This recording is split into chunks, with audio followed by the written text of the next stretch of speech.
El millonario viudo quedó solo con sus bebés, pero no imaginó lo que haría la limpiadora. El hombre más poderoso del valle no podía levantarse del suelo.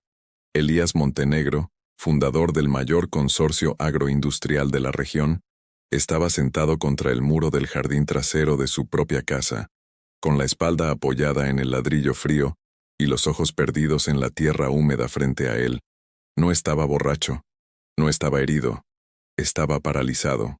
Dentro de la casa, dos bebés recién nacidos lloraban. El sonido atravesaba la noche como un recordatorio implacable. Ahora todo dependía de él. Pero Elías no podía entrar. Habían pasado 3 horas desde que salió a tomar aire.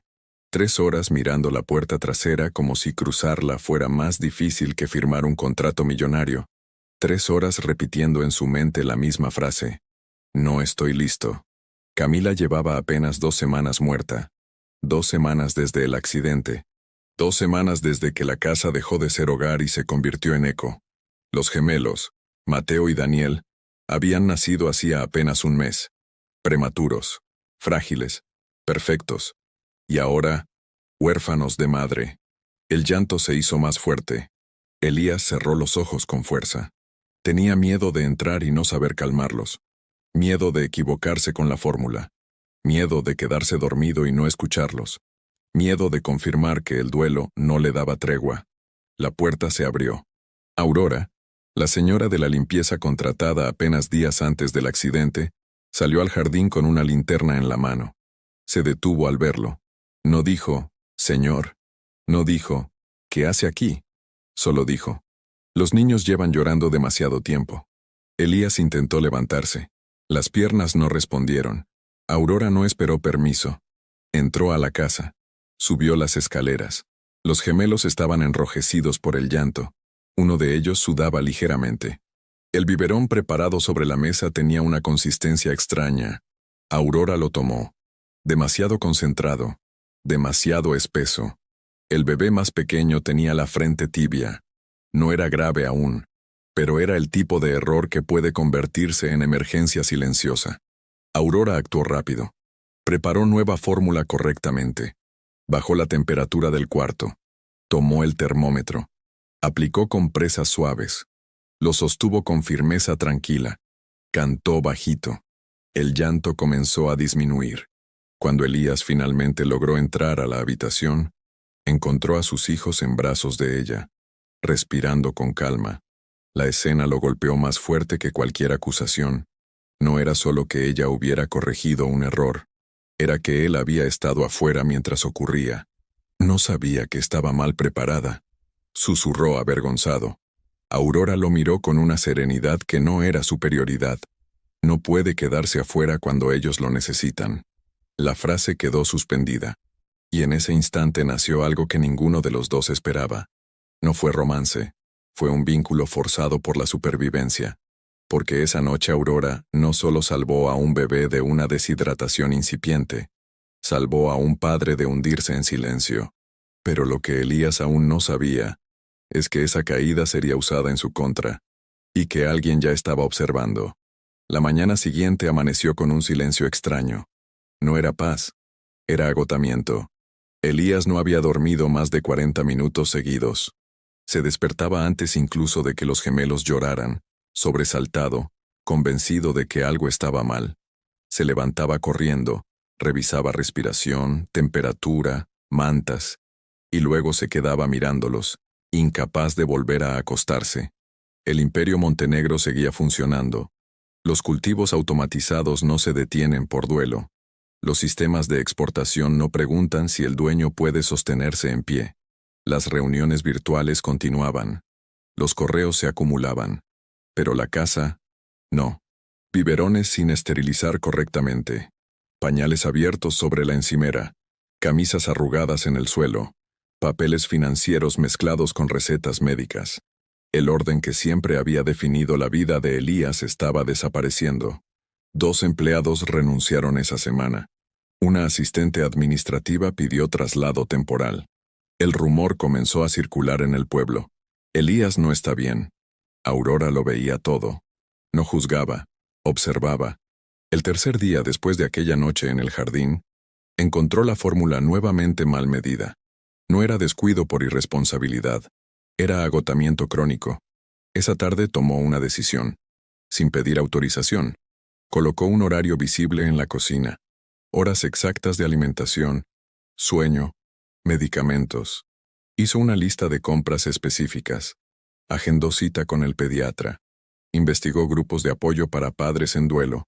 Cuando Elías vio el papel pegado en la nevera, su orgullo reaccionó antes que su razón. «No necesito que alguien administre mi casa», dijo con voz contenida pero tensa. Aurora no elevó el tono. «No estoy administrando su casa. Estoy asegurando la rutina de los niños». Silencio. Esa distinción fue incómoda. Elías caminó de un lado a otro. Sentía que cada intervención era una prueba de su incapacidad. Él siempre fue quien resolvía, quien organizaba, quien dirigía. «No soy incompetente», murmuró. Aurora sostuvo su mirada. «No, está agotado». La palabra cayó con peso. Esa noche ocurrió algo que él no esperaba admitir. Se sentó en la cocina después de alimentar a Mateo y dijo en voz baja: «Tengo miedo de dormir y no oír el llanto». No era una confesión pequeña. Era el núcleo del terror que lo paralizaba. Aurora no dramatizó. «Dormiremos por turnos», respondió. «Usted 3 horas. Yo 3 horas». No era sentimentalismo. Era solución práctica. Y fue el primer momento en que Elías no se sintió evaluado. Se sintió acompañado. La casa comenzó a estabilizarse. Los gemelos empezaron a responder mejor a la rutina. La temperatura se mantenía constante. Las tomas eran correctas. El pediatra confirmó que el pequeño episodio de fiebre había sido leve. Pero mientras la reconstrucción avanzaba dentro de la casa, afuera alguien tomaba notas. Y esa aparente vulnerabilidad comenzaba a convertirse en expediente. El primer indicio fue tan pequeño que cualquiera lo habría ignorado. Un auto oscuro estacionado varias tardes seguidas frente a la entrada secundaria del rancho. No bloqueaba el paso. No llamaba la atención. Solo permanecía ahí. Demasiado tiempo. Aurora lo notó antes que Elías. Ella tenía ese tipo de instinto. El que se desarrolla cuando uno ha tenido que aprender a leer situaciones antes de que exploten. No dijo nada de inmediato. Elías apenas lograba sostener la rutina. No era momento de sembrar paranoia. Pero el 4.º día, el mismo auto volvió. Y el 5.º. Mientras tanto, a cientos de kilómetros, en la ciudad donde vivían los padres de Camila, la conversación era distinta. Dolor mezclado con resentimiento. Nunca aprobaron el matrimonio. Decían que Elías la había alejado del círculo político y social en el que ella se movía con naturalidad, que la llevó al valle, al campo, a una vida que no correspondía a su educación ni a su apellido. Ahora, con Camila muerta, el resentimiento tenía dirección clara. Los gemelos. Un investigador privado fue contratado con una instrucción precisa: buscar debilidad, buscar errores, buscar pruebas, y las encontró. Fotografías de Elías saliendo de un bar semanas antes del accidente. Nada escandaloso, pero suficiente para insinuar inestabilidad. Una imagen captada desde el portón lateral el día que Aurora lo encontró en el jardín, sentado contra el muro, inmóvil mientras los bebés lloraban. Un audio de una discusión entre Elías y Camila la noche anterior al accidente, grabado por un vecino curioso. Nada ilegal, nada concluyente, pero sí manipulable. El investigador observó también los movimientos recientes, la reorganización de la casa, las citas médicas, las visitas del terapeuta. Tomaba nota de todo. Una tarde, Aurora salió a tirar la basura y vio el reflejo de una cámara en el vidrio del vehículo oscuro. Ya no era sospecha, era vigilancia. Entró a la casa con el pulso acelerado. Elías estaba alimentando a Daniel. «Nos están observando», dijo sin rodeos. Él levantó la vista, confundido. «¿Quién?» «No lo sé, pero no es casualidad». Elías se acercó a la ventana y vio el auto alejarse lentamente. Un frío distinto recorrió su espalda. No era miedo al fracaso. Era la sensación de que su vulnerabilidad ya no era privada. «Mi suegra nunca confió en mí», murmuró. Aurora lo miró con firmeza. «Entonces no podemos darles más razones». La frase quedó flotando. porque si alguien estaba buscando grietas, cualquier error sería magnificado. Pero lo que ninguno imaginaba era que el siguiente golpe no vendría desde la calle, vendría por teléfono, y cambiaría todo en segundos. La noche parecía, por primera vez en semanas, relativamente tranquila. Los gemelos dormían al mismo tiempo, algo raro, algo casi milagroso. Elías estaba sentado en la mesa de la cocina, mirando el monitor de las cunas como si fuera un sistema de seguridad de alta tecnología. Aurora preparaba café. El silencio no era pesado, era frágil. Y entonces el teléfono sonó. No fue un sonido fuerte, pero en una casa donde cada ruido significa algo, se sintió como una alarma. Elías miró la pantalla. Número desconocido. Contestó. Al principio, su expresión fue neutra, luego tensa, después, completamente rígida. ¿Cómo que solicitud de tutela provisional? Preguntó con voz baja. Aurora dejó la taza lentamente. El abogado hablaba del otro lado con tono formal, preciso, sin rodeos. La familia materna había presentado una petición ante el Tribunal de Familia. Alegaban negligencia emocional, riesgo psicológico para los menores, inestabilidad del padre, pruebas adjuntas, fotografías, audios, testimonios preliminares. La audiencia estaba programada en 72 horas. 72, no semanas, no meses, 3 días. Elías bajó el teléfono con movimientos lentos. El silencio en la cocina cambió de temperatura. «Quieren quitarme a mis hijos», dijo finalmente. No gritó, no golpeó la mesa. Solo lo dijo como quien enuncia una sentencia. Aurora sintió que el aire se comprimía. ¿En base a qué? Dicen que no estoy apto. La palabra resonó. Apto. Como si la paternidad fuera un contrato empresarial. Elías caminó hasta la sala, pasándose la mano por el cabello. Van a usar todo. Lo del bar. La discusión. El día que me encontraron afuera, la imagen volvió a su mente. Él contra el muro inmóvil. No fue abandono, murmuró. Fue colapso. Aurora se acercó. El tribunal no juzga emociones, juzga hechos. Esa frase fue dura, pero necesaria. Elías la miró con una mezcla de miedo y desafío. No estoy listo para esto. Aurora sostuvo su mirada sin titubear. No necesita estar listo. Necesita estar firme. El monitor de las cunas emitió un pequeño sonido. Uno de los gemelos se movió. La vida seguía. Pero ahora, además del duelo, había una batalla legal. Y si Elías se quebraba ahora, no perdería solo una discusión. Podría perder a Mateo y Daniel. El reloj empezó a correr. Y esta vez, no había jardín donde esconderse. El abogado llegó al amanecer. No traía dramatismo. Traía carpetas. Eso era peor. Se sentaron en el despacho que alguna vez fue el espacio más ordenado de la casa. Ahora había informes médicos mezclados con estados financieros y juguetes olvidados en una esquina. Voy a ser directo, dijo el abogado. No estamos en una posición cómoda. Elías no respondió. Solo asintió. La primera carpeta contenía las fotografías. Elías saliendo del bar. Elías discutiendo en el jardín con Camila, el audio amplificado para que cada palabra sonara más agresiva de lo que fue. Y la imagen más dañina. Él sentado contra el muro, la cabeza entre las manos, mientras la casa permanecía cerrada detrás. Presentarán esto como abandono emocional, explicó el abogado, y como evidencia de inestabilidad severa tras el fallecimiento. Elías sintió el golpe. Estaba devastado, no incapacitado. El abogado lo miró con franqueza incómoda. En derecho, esa diferencia es subjetiva. Aurora intervino con calma. ¿Qué más tienen? El abogado abrió otra carpeta. 2 empleados que renunciaron podrían testificar que el ambiente era caótico. Esa palabra volvió a pesar. Caótico. Como si el duelo tuviera protocolo empresarial. Además, continuó, la familia de Camila tiene influencia política. Esto puede volverse más complejo de lo que parece. Por primera vez, Elías bajó la mirada. No por culpa, por agotamiento. Tal vez estarían más estables con ellos, murmuró, casi en un susurro. El silencio fue inmediato. Aurora dio un paso al frente. Su voz no fue suave, fue firme. Si cae ahora, le quitarán a sus hijos antes de que se dé cuenta. Elías levantó la vista. En los ojos de Aurora no había lástima, había determinación.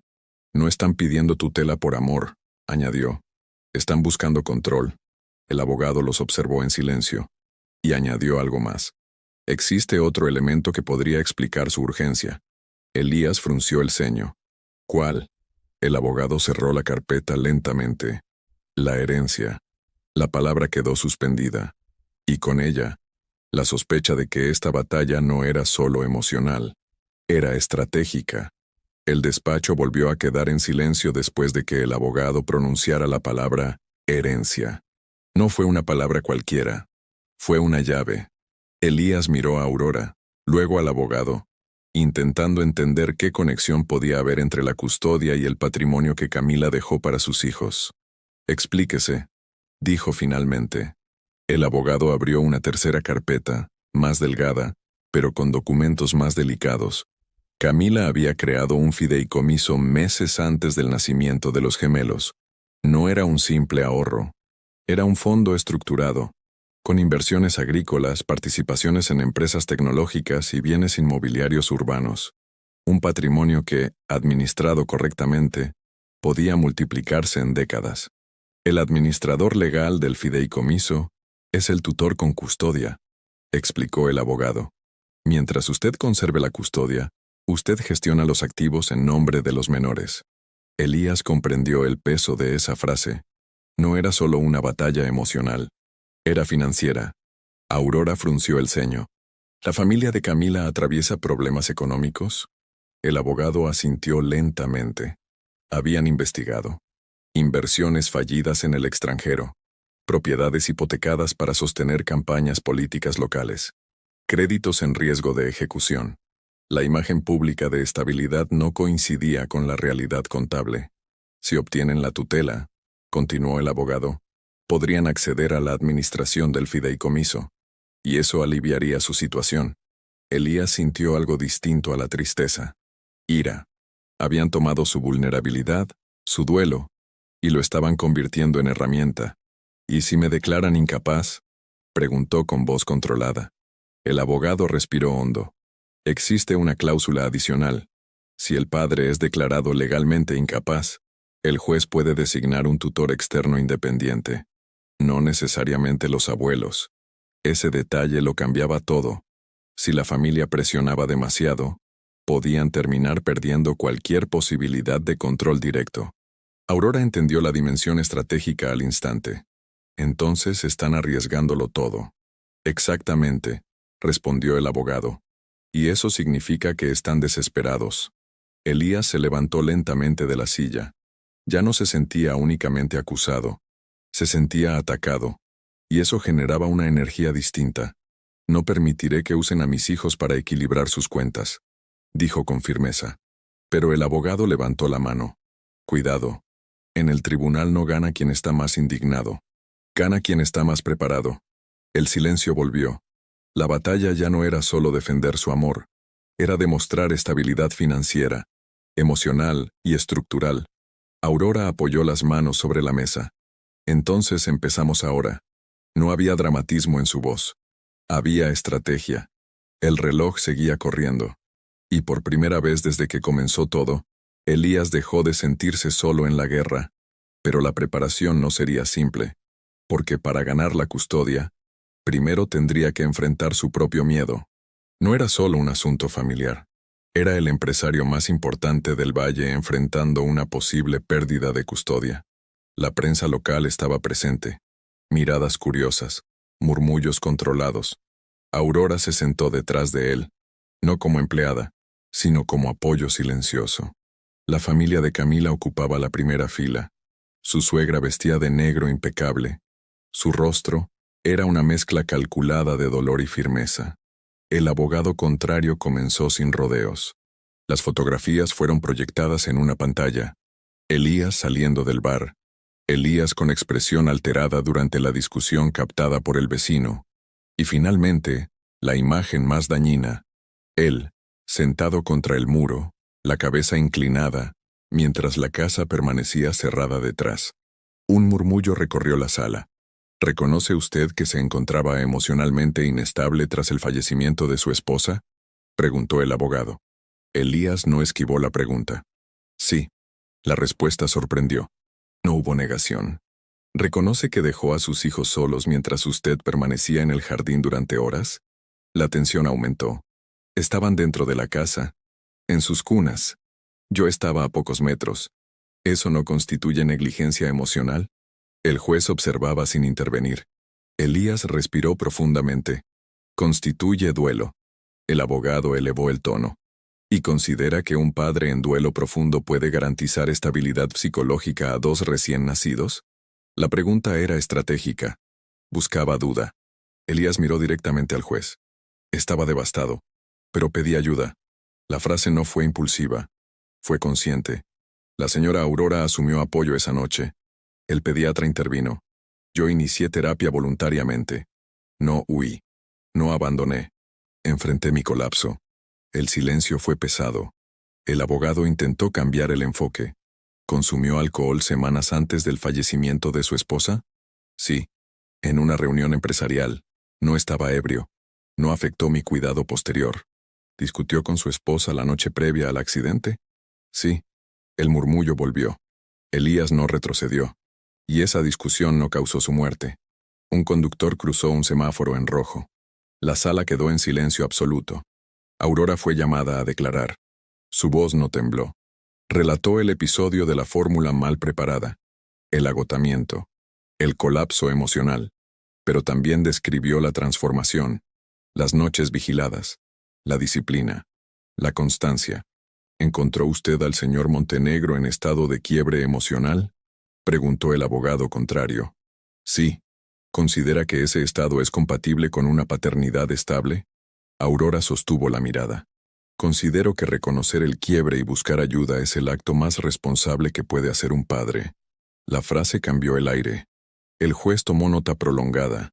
El abogado intentó desacreditar su testimonio insinuando dependencia laboral. ¿No teme perder su empleo si el señor Montenegro pierde la custodia? Aurora no dudó.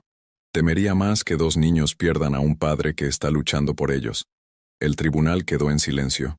El juez finalmente habló. La resolución será emitida tras revisión adicional de pruebas presentadas. No hubo decisión inmediata. La incertidumbre regresó. Pero algo era evidente. Elías no parecía un hombre derrotado. Parecía un padre consciente de sus errores y de su responsabilidad. Y en un tribunal esa diferencia puede inclinar la balanza. Pero la batalla aún no había terminado, porque una nueva prueba estaba a punto de cambiar el caso por completo. Elías no durmió esa noche. No por pánico, por decisión. Se sentó frente a las cunas y observó a Mateo y Daniel durante largos minutos. El sonido de su respiración rítmica le recordaba que no podía permitirse el lujo de quebrarse otra vez. A las 5 de la mañana, cuando uno de los gemelos comenzó a moverse inquieto, se levantó sin llamar a Aurora. Preparó el biberón con precisión matemática. Midió la fórmula 2 veces. Verificó temperatura en su muñeca como le habían enseñado. Esta vez no hubo error. El pequeño se calmó en sus brazos, y Elías sintió algo distinto al miedo. Competencia. No empresarial. Paterna. Más tarde, el pediatra firmó un informe detallado. Peso adecuado. Desarrollo normal. Sin señales de negligencia médica. Elías pidió que todo quedara documentado. Luego fue a su primera sesión abierta de terapia tras la demanda. No privada, no discreta, abierta, con registro oficial. No fue fácil. Hablar del momento en que se sentó contra el muro lo hizo sentir expuesto. Pero esta vez no lo escondió. Colapsé, admitió ante el terapeuta. Pero no abandoné. Esa diferencia empezaba a importar. Mientras tanto, la casa se transformaba en un reflejo de estabilidad real. Aurora reorganizó los espacios con intención estratégica, no para aparentar perfección, sino para demostrar estructura, horarios visibles, agenda médica al día, registros de alimentación detallados. Elías aprendió a bañar a los gemelos sin asistencia. La primera vez sostuvo demasiado rígido el cuerpo diminuto. La segunda vez respiró mejor. La tercera vez lo hizo con naturalidad. Cada pequeño acto era evidencia. pero también era aprendizaje. Por las noches se despertaba antes del llanto, ya no por terror sino por hábito. Caminaba por el pasillo en silencio y comprobaba respiración sin temblar. La transformación no era espectáculo, era constancia. Un día, mientras sostenía a Daniel sobre su pecho, Aurora lo observó desde la puerta. «Está cambiando», dijo suavemente. Elías negó con la cabeza. «Estoy entendiendo». Y esa frase tenía más peso que cualquier documento legal. Sin embargo, quedaba un dilema importante. Aurora sería testigo clave. Podía declarar que encontró la fórmula mal preparada, que Elías estaba colapsado emocionalmente. Esa verdad fortalecería la narrativa de vulnerabilidad inicial, pero también demostraría recuperación. ¿Dirá todo?, preguntó Elías una noche. Aurora lo miró fijamente. «Si mentimos, pierdes credibilidad». Él asintió. La audiencia se acercaba. Y por primera vez desde el funeral, Elías no estaba paralizado. Estaba decidido. Pero el tribunal no sería amable. Y allí no bastaría con ser mejor que antes. Tendría que demostrar que nunca dejó de ser padre. La sala del tribunal estaba más llena de lo que Elías esperaba. No era solo un asunto familiar. Era el empresario más importante del valle enfrentando una posible pérdida de custodia. La prensa local estaba presente. Miradas curiosas, murmullos controlados. Aurora se sentó detrás de él, no como empleada, sino como apoyo silencioso. La familia de Camila ocupaba la primera fila. Su suegra vestía de negro impecable. Su rostro era una mezcla calculada de dolor y firmeza. El abogado contrario comenzó sin rodeos. Las fotografías fueron proyectadas en una pantalla. Elías saliendo del bar. Elías con expresión alterada durante la discusión captada por el vecino. Y finalmente, la imagen más dañina. Él, sentado contra el muro, la cabeza inclinada, mientras la casa permanecía cerrada detrás. Un murmullo recorrió la sala. ¿Reconoce usted que se encontraba emocionalmente inestable tras el fallecimiento de su esposa?, preguntó el abogado. Elías no esquivó la pregunta. Sí. La respuesta sorprendió. No hubo negación. ¿Reconoce que dejó a sus hijos solos mientras usted permanecía en el jardín durante horas? La tensión aumentó. Estaban dentro de la casa, en sus cunas. Yo estaba a pocos metros. ¿Eso no constituye negligencia emocional? El juez observaba sin intervenir. Elías respiró profundamente. Constituye duelo. El abogado elevó el tono. ¿Y considera que un padre en duelo profundo puede garantizar estabilidad psicológica a dos recién nacidos? La pregunta era estratégica. Buscaba duda. Elías miró directamente al juez. Estaba devastado, pero pedía ayuda. La frase no fue impulsiva. Fue consciente. La señora Aurora asumió apoyo esa noche. El pediatra intervino. Yo inicié terapia voluntariamente. No huí. No abandoné. Enfrenté mi colapso. El silencio fue pesado. El abogado intentó cambiar el enfoque. ¿Consumió alcohol semanas antes del fallecimiento de su esposa? Sí, en una reunión empresarial. No estaba ebrio. No afectó mi cuidado posterior. ¿Discutió con su esposa la noche previa al accidente? Sí. El murmullo volvió. Elías no retrocedió. Y esa discusión no causó su muerte. Un conductor cruzó un semáforo en rojo. La sala quedó en silencio absoluto. Aurora fue llamada a declarar. Su voz no tembló. Relató el episodio de la fórmula mal preparada. El agotamiento, el colapso emocional. Pero también describió la transformación, las noches vigiladas, la disciplina, la constancia. ¿Encontró usted al señor Montenegro en estado de quiebre emocional?, preguntó el abogado contrario. Sí. ¿Considera que ese estado es compatible con una paternidad estable? Aurora sostuvo la mirada. Considero que reconocer el quiebre y buscar ayuda es el acto más responsable que puede hacer un padre. La frase cambió el aire. El juez tomó nota prolongada. El abogado intentó desacreditar su testimonio insinuando dependencia laboral. No teme perder su empleo si el señor Montenegro pierde la custodia. Aurora no dudó. Temería más que dos niños pierdan a un padre que está luchando por ellos. El tribunal quedó en silencio. El juez finalmente habló. La resolución será emitida tras revisión adicional de pruebas presentadas. No hubo decisión inmediata. La incertidumbre regresó. Pero algo era evidente. Elías no parecía un hombre derrotado. Parecía un padre consciente de sus errores y de su responsabilidad. Y en un tribunal, esa diferencia puede inclinar la balanza. Pero la batalla aún no había terminado, porque una nueva prueba estaba a punto de cambiar el caso por completo. La llamada llegó esa misma noche. No del tribunal, del abogado. Su tono no era grave, era concentrado. «Necesito que venga al despacho ahora mismo», dijo. Elías dejó a los gemelos dormidos y bajó en silencio. Aurora lo siguió sin que él tuviera que pedirlo. Sobre la mesa había ampliaciones impresas de las fotografías usadas en el juicio. «Revisamos los metadatos», explicó el abogado. «Y los ángulos». Señaló una de las imágenes. La del jardín. Observé el reflejo en la puerta de vidrio. Elías se inclinó. Ahí estaba. Un fragmento de lente visible en el reflejo. Demasiado cerca para haber sido captado desde la calle. «Eso no fue tomado desde el portón», murmuró. El abogado asintió. Algunas imágenes fueron captadas dentro de la propiedad. Aurora sintió un escalofrío. Entraron al terreno, sin autorización. La palabra era clave: intrusión. Si el investigador contratado por la familia había ingresado ilegalmente, la validez de las pruebas quedaba comprometida. Y más aún, la credibilidad de quienes las presentaron. El abogado deslizó otro documento. Registros del vehículo estacionado en múltiples ocasiones dentro del perímetro lateral del rancho. Cámaras de seguridad lo confirmaban. «Podemos solicitar que se declaren inadmisibles las pruebas obtenidas de forma ilegal», dijo. Elías sintió que algo cambiaba dentro de él. Durante días se sintió acusado. Ahora comprendía que también era víctima. «¿La familia sabía?», preguntó. El abogado fue cauteloso. «Eso deberá investigarse». Pero el investigador fue contratado por ellos. Aurora apoyó las manos sobre la mesa.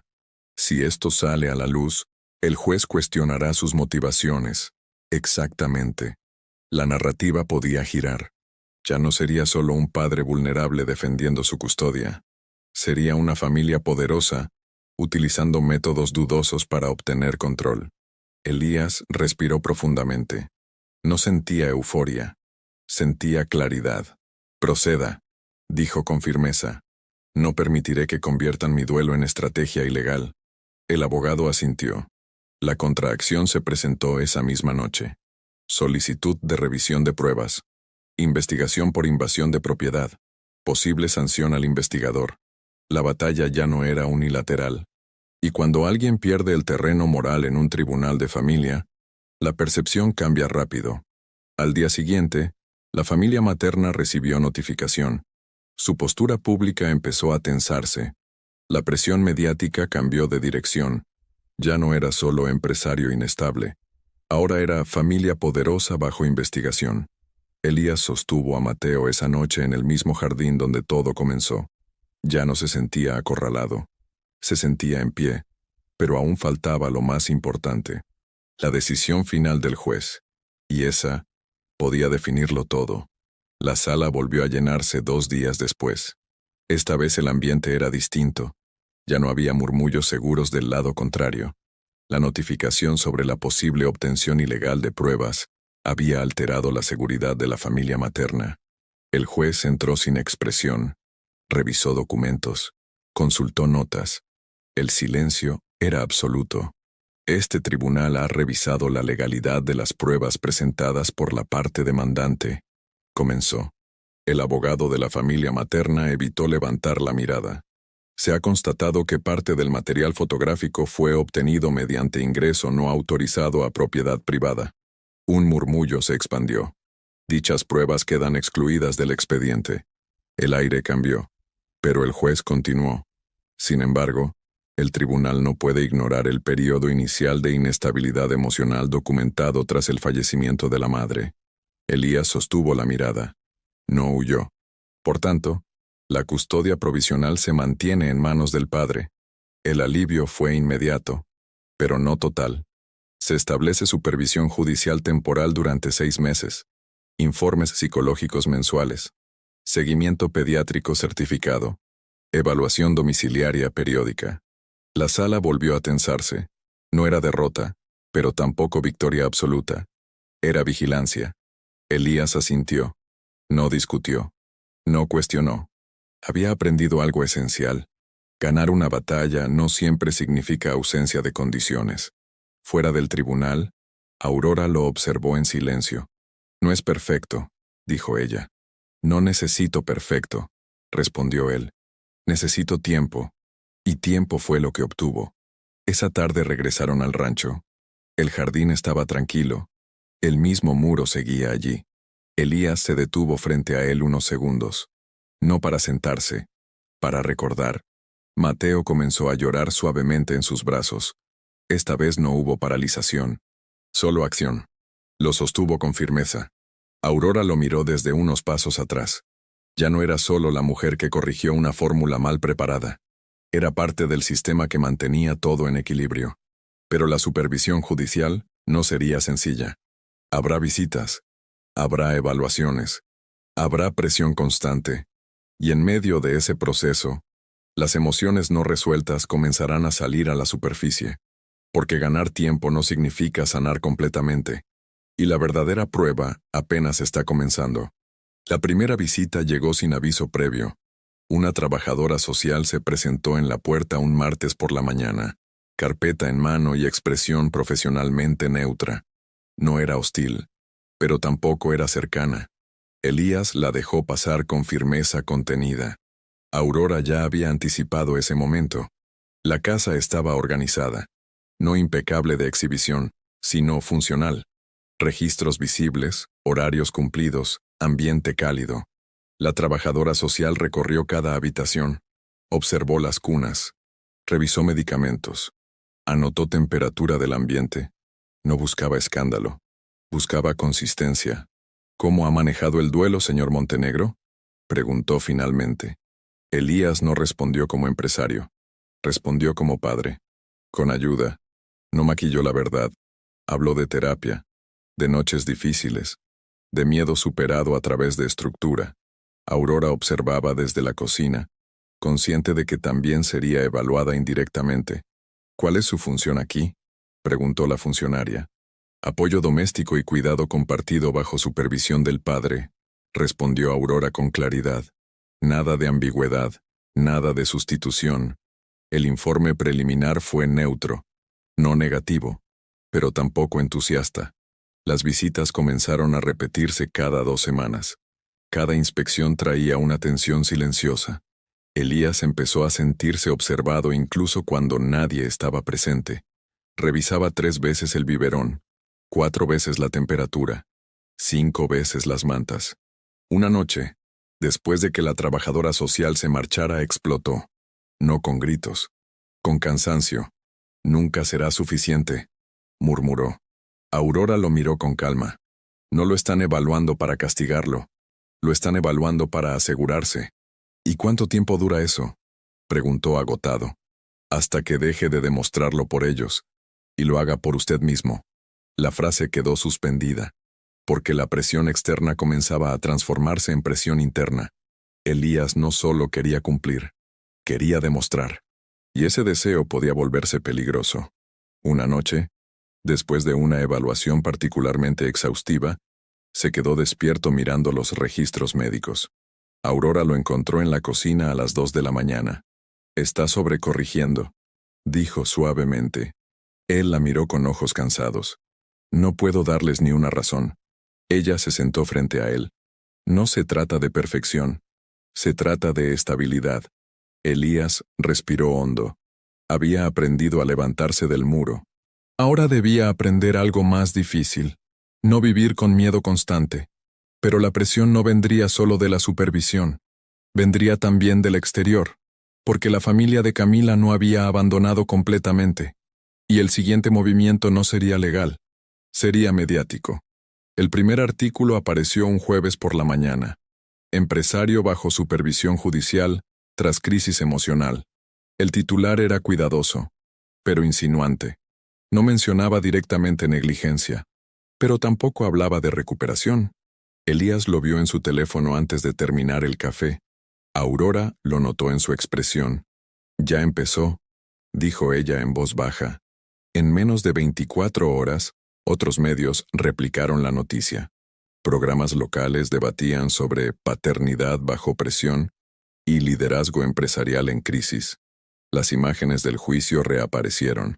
La fotografía del muro volvió a circular, esta vez sin contexto. Los inversionistas comenzaron a llamar, no por desconfianza directa, por incertidumbre. Elías siempre fue símbolo de estabilidad. Ahora su nombre estaba vinculado a supervisión judicial. El consejo directivo sugirió emitir un comunicado. El abogado recomendó prudencia. Aurora recomendó algo distinto. No responda desde el orgullo. Responda desde la verdad. Elías se encerró en el despacho esa noche. Podía atacar. Podía demandar por difamación. Podía utilizar su influencia. Pero eso solo alimentaría el fuego. Al día siguiente convocó a una breve rueda de prensa. Sin dramatismo. Sin victimismo. «Estoy bajo supervisión judicial temporal», declaró frente a las cámaras. No por abandono. Por duelo. El silencio fue inmediato. «Perdí a mi esposa. Me quebré. Busqué ayuda. Mis hijos están bien. Y seguiré demostrando responsabilidad como padre y como empresario». No negó. No atacó. No culpó. Simplemente asumió. La narrativa cambió ligeramente. Algunos titulares hablaron ahora de «empresario que enfrenta duelo públicamente». Otros continuaron sembrando duda. Pero algo se estabilizó. La opinión pública es volátil, pero la coherencia la desarma. Esa noche, Aurora lo observó desde la cocina mientras sostenía a Mateo. «No respondió como magnate», dijo. «Respondí como padre», contestó él. Y por primera vez desde que comenzó la guerra legal, Elías no se sintió reaccionando. Se sintió liderando. Pero la presión mediática tiene consecuencias invisibles. Porque cuando todo el mundo observa, las emociones personales comienzan a confundirse. Y algo estaba creciendo entre él y Aurora. Algo que ninguno de los dos había decidido enfrentar todavía. La tensión no empezó con una mirada larga. Empezó con el cansancio compartido. Una noche especialmente difícil, Daniel no dejaba de llorar. Nada parecía calmarlo. Elías caminaba de un lado a otro del cuarto con el pequeño en brazos, murmurando frases que ya no eran instrucciones, sino súplicas silenciosas. Aurora se acercó sin hablar. Colocó su mano sobre la espalda del bebé. «Respire usted primero», susurró. Elías la miró y obedeció.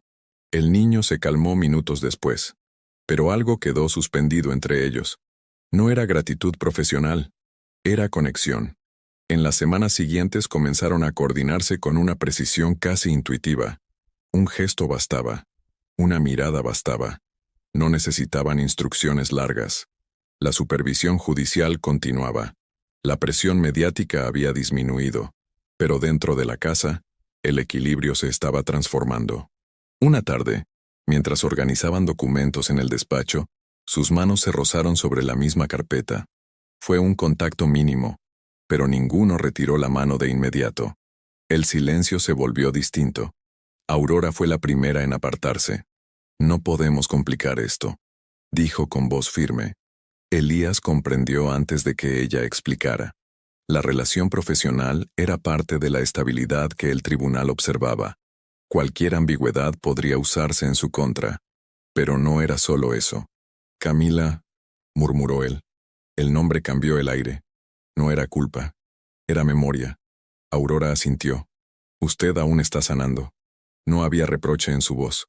Había respeto. Sin embargo, la distancia emocional comenzó a volverse difícil. Porque ya no eran solo empleador y empleada, eran aliados. Y la alianza forja intimidad. Una noche, después de que los gemelos se durmieran, Elías habló con honestidad brutal. «No sé si lo que siento es gratitud, o algo más». Aurora sostuvo su mirada. «Lo que siente es que ya no está solo». La frase fue suficiente. No cruzaron límites. No se hicieron promesas. Pero la tensión quedó allí, viva y peligrosa. Porque si el tribunal descubría cualquier indicio de vínculo sentimental durante la supervisión, podría interpretarlo como inestabilidad adicional.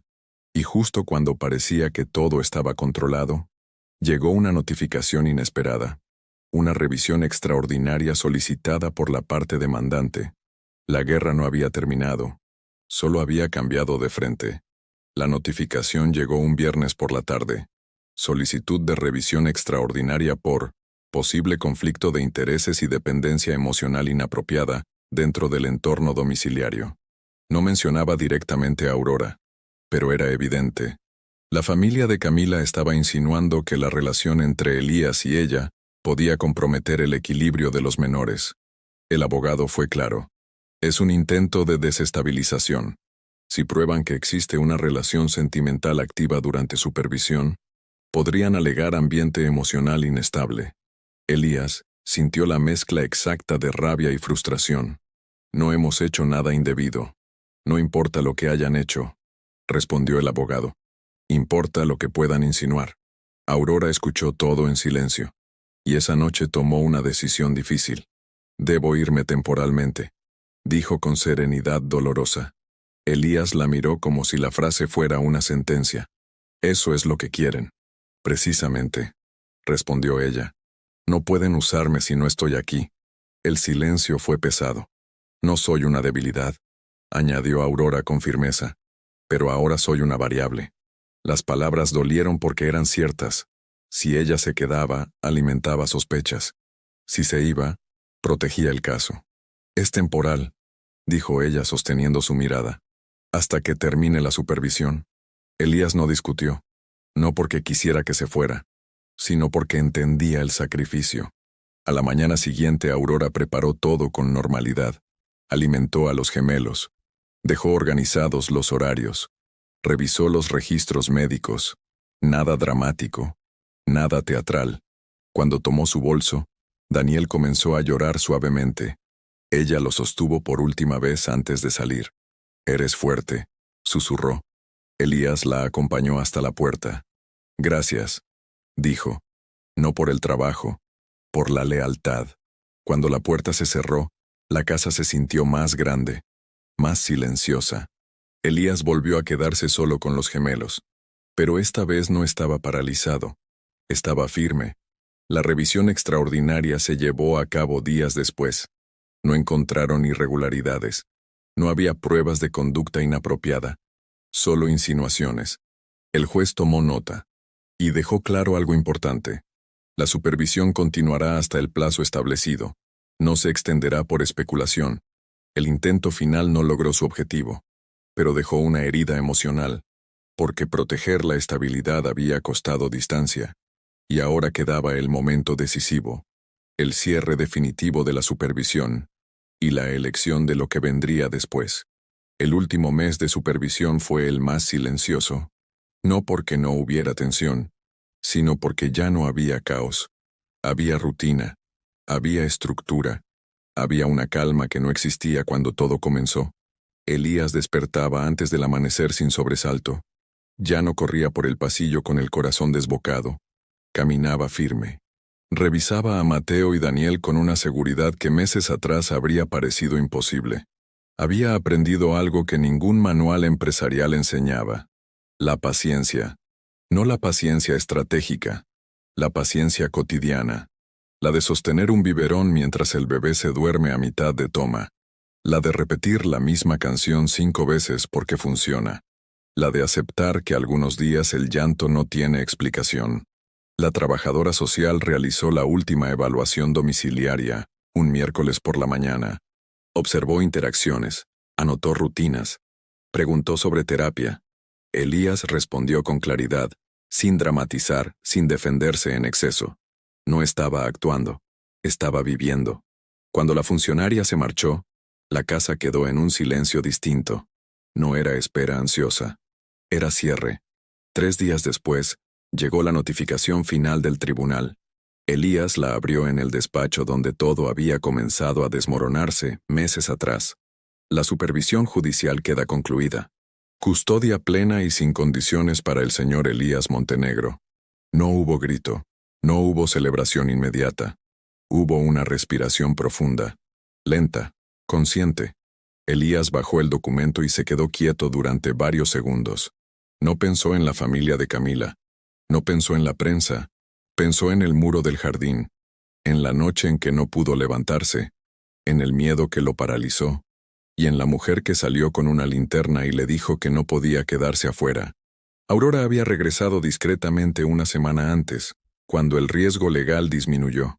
No volvió como salvadora, volvió como parte del equipo. Esa tarde, Elías caminó hacia el jardín con los gemelos en brazos. El mismo lugar, el mismo muro. El sol caía sobre los campos verdes que alguna vez fueron símbolo exclusivo de su poder empresarial. Ahora significaban algo distinto: resiliencia. Se detuvo frente al muro. Lo tocó con la mano libre. No como quien recuerda vergüenza, sino como quien reconoce crecimiento. Mateo se movió inquieto. Daniel balbuceó algo incomprensible. Elías sonrió. Ya no temía ese sonido. Aquí casi me quedo, murmuró en voz baja. Aurora lo escuchó desde atrás. Se acercó sin interrumpir. Pero no se quedó, respondió suavemente. Elías la miró. No había tensión peligrosa ahora. No había supervisión. Había elección. No me levanté solo, dijo él. Aurora sostuvo su mirada. Durante meses habían evitado definir lo que existía entre ellos. Respeto, admiración, conexión, gratitud transformada en algo más profundo. Nunca quise reemplazar nada, dijo ella con honestidad. Nunca lo hizo, respondió él. El viento movió las hojas del jardín. No había dramatismo cinematográfico. Había realidad. Elías comprendió algo con claridad absoluta. Amar después de perder no significa olvidar, significa atreverse. Miró a sus hijos, miró a Aurora, y tomó una decisión que no estaba escrita en ningún documento judicial. Quiero que se quede, dijo, no como empleada, no como apoyo temporal, como parte permanente de la vida que estaban reconstruyendo. Aurora no respondió de inmediato, porque esta vez no se trataba de rescate. Se trataba de elección mutua. No quiero ser necesidad, dijo ella con firmeza. Quiero ser decisión. Elías asintió. Entonces te elijo.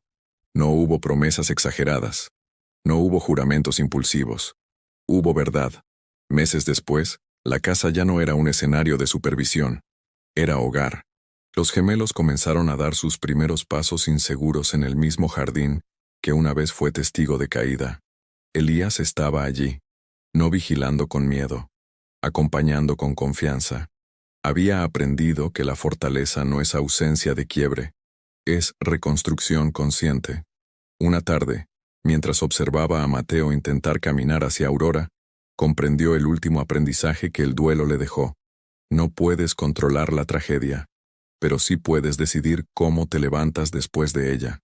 Se sentó en el césped, esta vez no contra el muro, sino frente a él, como símbolo de que el pasado ya no era respaldo, era recuerdo. Aurora se sentó a su lado. Sus hombros se rozaron, y no hubo necesidad de separar distancia, porque ahora no había nada que esconder. Elías miró el horizonte del valle. Las tierras seguían produciendo. El negocio seguía funcionando. Pero lo verdaderamente importante estaba ahí, en ese jardín. 2 niños riendo, una mujer firme, y un hombre que ya no huía del sonido del llanto. Si esta historia te tocó el corazón, si en algún momento sentiste el peso del miedo, del duelo, de la injusticia o de la esperanza, quiero que hagas algo. Suscríbete al canal. Déjanos en los comentarios desde qué ciudad o país estás escuchando esta historia. Quiero saber hasta dónde viajó este mensaje, porque cada lugar desde donde alguien escucha una historia como esta es prueba de algo poderoso.